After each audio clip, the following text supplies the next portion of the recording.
Hello everyone, welcome back to my YouTube channel. चलिए discuss करते हैं क्वेश्चन नंबर 5 की तरफ। एक्सरसाइज 1.1 क्वेश्चन नंबर 5 को डिस्कस करते हैं। देखिए क्वेश्चन नंबर 5 आपसे क्या कह रहा है। यूक्लिड विभाजन प्रमेयिका का प्रयोग करके दर्शाइए कि किसी धनात्मक पूर्णांक का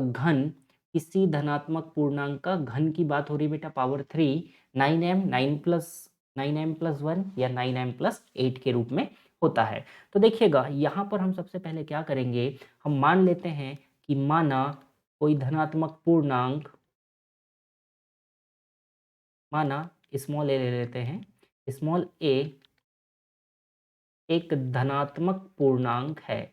स्मॉल ए हम मान लेते हैं कि स्मॉल ए अपने आप में एक धनात्मक पूर्णांक है बेटा। यदि स्मॉल ए एक धनात्मक पूर्णांक है तो ए बराबर हम लिख सकते हैं बी क्यू प्लस आर के रूप में। जब हम इसे डिवाइड करेंगे तो आपको क्वेश्चन में देखकर पता चल रहा है कि बी की वैल्यू आपके पास में क्या हो सकती है। बी की वैल्यू आपके पास में क्या हो सकती है बेटा, तो देखिएगा बी की आपके पास में वैल्यू क्या हो जाएगी, 9 हो जाएगी। बी की वैल्यू आपके पास में यहाँ पर 9 हो जाएगी। ठीक है जी, बी की वैल्यू आपके पास में 9 हो जाएगी। अब हम यहाँ पर रिमाइंडर की बात करते हैं। तो देखिए यहाँ पर रिमाइंडर की क्या क्या वैल्यू पॉसिबल हो सकती है। शेष यहाँ पर क्या क्या आ सकता है, लेस देन और is equal to 9, sorry less than 9। जो रिमाइंडर की वैल्यू आपके पास में होगी वो आपके पास में क्या होगी बेटा, 0 से लेके 9 के बीच में कोई भी वैल्यू आप ले सकते हैं। इसका मतलब आर की आपको क्या क्या वैल्यूज लेनी है, या तो आप 0 ले सकते हैं, 1 ले सकते हैं, 2 ले सकते हैं, 3 ले सकते हैं, अप टू डैश डैश कहाँ तक ले सकते हैं बेटा, 8 तक आप यहाँ पर वैल्यू ले सकते हैं। 0 1 2 3 4 5 6 7 8 आप यहाँ पर ले सकते हैं। लेकिन हमें सारी वैल्यू कंसीडर नहीं करनी है, 0 से लेकर 8 तक की सारी वैल्यू कंसीडर नहीं करनी है। हम कुछ एक वैल्यू कंसीडर करेंगे जिनसे हमारा ये रिजल्ट आ जाए। तो हम वन बाई वन यहाँ पर कुछ कंडीशंस लेते हैं।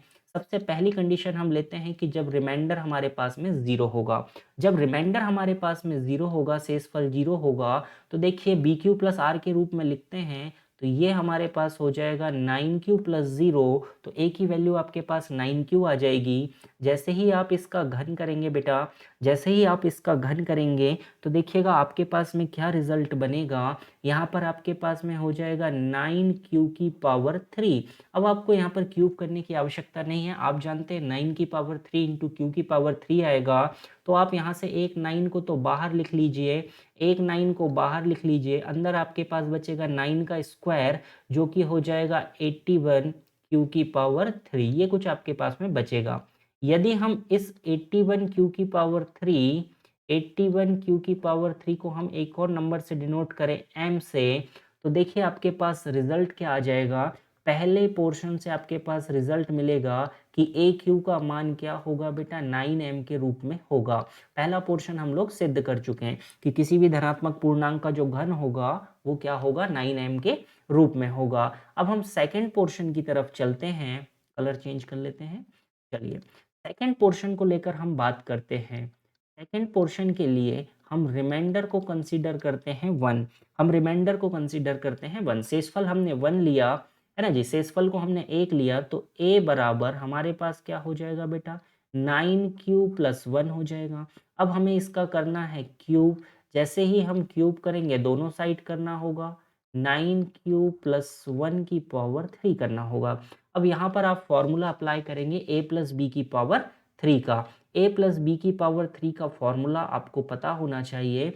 हम यहाँ पर लिख दे रहे हैं कि a प्लस बी की पावर 3, इसका फॉर्मूला क्या होता है। तो याद रखिएगा a प्लस बी की पावर 3 होगा बेटा a की पावर 3 प्लस बी की power 3 plus 3a square B plus 3ab का स्क्वायर। ये कुछ आपके पास में फॉर्मूला यहाँ पर होता है। तो a प्लस बी की पावर 3 का आपने फॉर्मूला लिखा। अब हम इस फॉर्मूले में वैल्यू पुटअप करेंगे। इस फॉर्मूले में वैल्यू पुटअप करेंगे। a की जगह पर 9q है, b की जगह पर 1 है। तो यहाँ पर जैसे ही आप वैल्यू पुट करेंगे a की पावर 3, तो देखिएगा ये कितना हो जाएगा बेटा, 9 9 ज़ा 81, 81 9 ज़ा 729 है ना जी।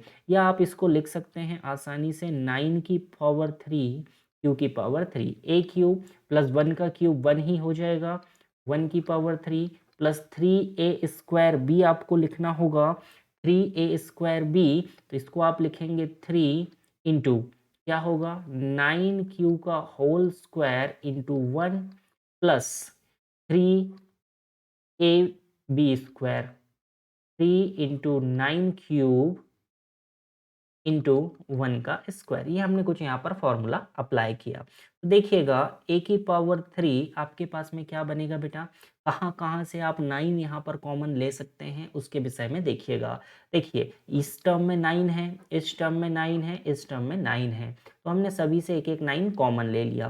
पहली वाला जो टर्म है फर्स्ट टर्म, इससे 9 कॉमन लिया तो 9 का स्क्वायर बचा 81, यहाँ पर आ गया 81 3।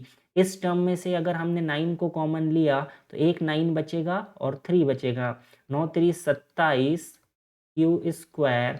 यहाँ से अगर हमने 9 कॉमन लिया बेटा तो यहाँ पर बचेगा 3q, यहाँ पर आपके पास में बचेगा 3q। इन तीनों से ही हम कॉमन ले सकते हैं और ये जो 1³ था ये अकेला बचा तो इसको हमने बाहर लिख दिया 1। तो अगर हम इतनी पूरी टर्म को अगर हम m से डिनोट करें तो देखिए a³ आपके पास किस फॉर्मेट में आ गया, 9m+1 के फॉर्मेट में आपके पास में आ गया। तो सेकंड पोर्शन भी आपने यहाँ पर प्रूफ कर दिया। अब हम चलते हैं थर्ड पोर्शन की तरफ से, रिमाइंडर हम लेते हैं अगले रिमाइंडर को लेकर हम लोग बात करते हैं। चलिए अगला रिमाइंडर हम लोग कंसीडर करते हैं भाई, यहाँ से करते हैं कि थर्ड पोर्शन हम लेते हैं इसमें कि r इज इक्वल टू 2 हो। जब r इज इक्वल टू हमारे पास में 2 होगा तो a इज इक्वल टू आपके पास में हो जाएगा 9q + 2। अब आप जैसे ही इसकी पावर 3 करेंगे तो देखिए आपके पास में क्या होगा, 9q + 2 का भी होल पावर 3 होगी, है ना जी। अब यहाँ पर अगेन आपको फॉर्मूला अप्लाई करना पड़ेगा। a³ बराबर देखिए सेम वही बनेगा आपके पास में a³, इसका मतलब यहाँ पर आपके पास में बनेगा 9³ q³ प्लस b³। जैसे ही आप 2³ करेंगे बेटा 2 2 ज़ा 4 2 ज़ा 8 आपके पास में आ जाएगा, प्लस आपके पास में आएगा 3 इंटू 9q का whole square into 2 3a² plus आपके पास में बनेगा 3 इंटू 9q इंटू 2 का स्क्वायर, 3ab² आपके पास में बनेगा। अब यहाँ से आप देख लीजिए किन किन टर्म्स में 9 है, आपको 9 को कॉमन लेना है। तो a³ इज इक्वल टू, हम पहली टर्म से 9 को कॉमन लेते हैं तो यहाँ पर क्या बचेगा, 9 का स्क्वायर 81 q³।